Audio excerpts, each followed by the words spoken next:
Hello friends, स्वागत है आपका आपके अपने लीगल चैनल सोच पर प्रहार में। मैं हूं सनी शर्मा और दोस्तों आज के इस वीडियो में मैं आपको ऑनरेबल सुप्रीम कोर्ट का बहुत ही इंपॉर्टेंट जजमेंट बताने वाला हूं। इस जजमेंट में सुप्रीम कोर्ट ने यह बताया है कि कैसे आप अपनी पत्नी से आसानी से डाइवोर्स ले सकते हैं और इस प्रकार से यदि आप डाइवोर्स लेते हैं तो आपको मेंटेनेंस भी नहीं देना पड़ेगा। तो दोस्तों इस वीडियो में मैं आपको ये पूरा केस बताने वाला हूं, साथ ही साथ मैं आपको इस जजमेंट के लीगल पहलू भी समझाऊंगा। तो दोस्तों पूरी जानकारी के लिए बने रहिएगा मेरे साथ इस वीडियो में स्टार्टिंग से एंड तक। और यदि आप हमारे चैनल पर नए हैं, अभी तक आपने चैनल को सब्सक्राइब नहीं किया है तो सब्सक्राइब जरूर कर लें और नोटिफिकेशन बेल पर जरूर क्लिक कर लें ताकि जब भी मैं ऐसी कोई लीगल पोस्ट लेके आऊं उसकी जानकारी आपको सबसे पहले मिले। तो चलिए दोस्तों समझते हैं इस पूरे केस को, इस जजमेंट को।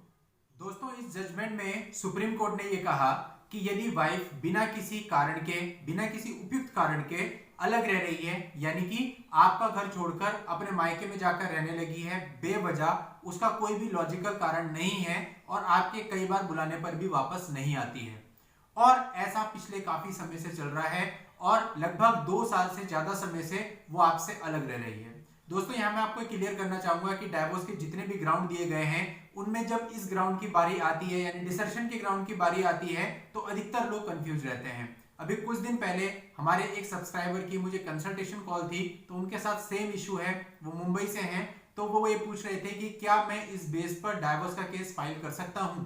तो मैं उन्हें और बाकी सब लोगों को ये बताना चाहता हूं कि डिसर्शन के बेस पे आप डाइवोर्स का केस फाइल कर सकते हैं और सुप्रीम कोर्ट का ये जजमेंट क्लियर कहता है कि यदि आपकी पत्नी बिना वजह के आपसे अलग रह रही है और अलग रहते हुए 2 साल से ज्यादा समय बीत चुका है, तो ऐसे केस में आप हिंदू मैरिज एक्ट के सेक्शन 13 के अंतर्गत डाइवोर्स फाइल कर सकते हैं।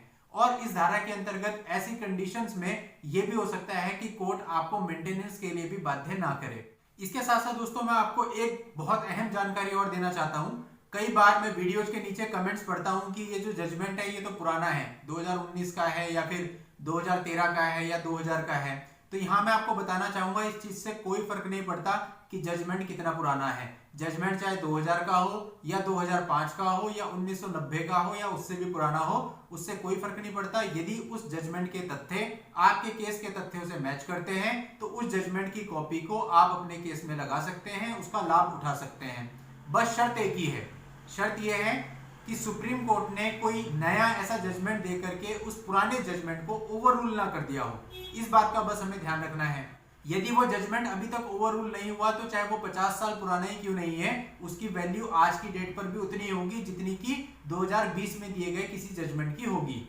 दोस्तों आज की इस वीडियो में जिस जजमेंट की हम बात कर रहे हैं, जिसके अंतर्गत ये बताया गया है कि आप डिसर्शन के बेस पर डाइवोर्स फाइल कर सकते हैं यदि आपकी पत्नी 2 साल से ज्यादा समय से आपसे अलग रह रही है। दोस्तों ये जजमेंट रोहतास सिंह बनाम श्रीमती रामेंद्री देवी एंड अदर्स के नाम से आया है और इस जजमेंट के अंतर्गत इस चीज को स्पष्ट किया गया है। इस जजमेंट का लिंक मैं इस वीडियो के नीचे डिस्क्रिप्शन में भी दे रहा हूं, आप वहां जाकर इस जजमेंट को पढ़ भी सकते हैं और डाउनलोड भी कर सकते हैं। तो दोस्तों यदि आपके मामले में भी परिस्थितियां ऐसी हैं तो आप इस जजमेंट का उसमें जरूर यूज कीजिए और इसका पूरा लाभ उठाइए।